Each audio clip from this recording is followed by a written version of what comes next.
Speaker, বেকারত্ব তো আমাদের বিরাট একটা সমস্যা।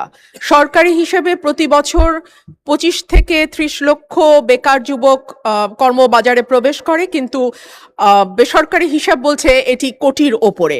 সো এরকম জায়গায় আমরা দেখি যে প্রবাসে যারা যেতে চান তাদের অনেকে বৈধ উপায়ে যেতে পারেন না।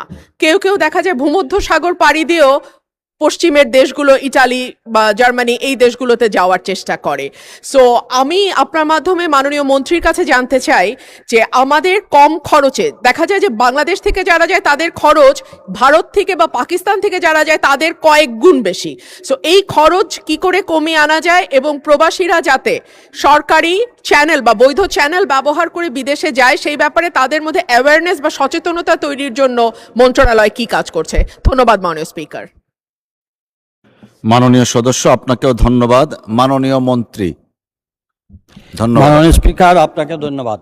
আমরা এই ব্যাপারে মাননীয় সংসদ সদস্যকে অবহিত করতে যাচ্ছি যে আমরা এই ব্যাপারে একটি কমিটি তৈরি করা হয়েছে। আমরা এই সরকার দায়িত্ব নেওয়ার পর থেকে এই নদীপথে বা বিভিন্ন অবৈধ পথে আমরা এটা রোধ করতে সক্ষম হয়েছি, এবং একই সাথে আমরা যাতে ল কস্টে আমাদের দেশের নাগরিকদেরকে আমরা বিদেশে প্রেরণ করতে পারি, তার জন্য আমরা আমাদের জাতীয় কার্যক্রমগুলো গ্রহণ করা হয়েছে।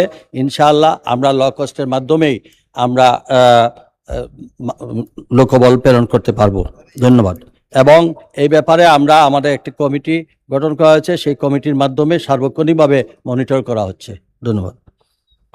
মাননীয় মন্ত্রী, আপনাকেও ধন্যবাদ।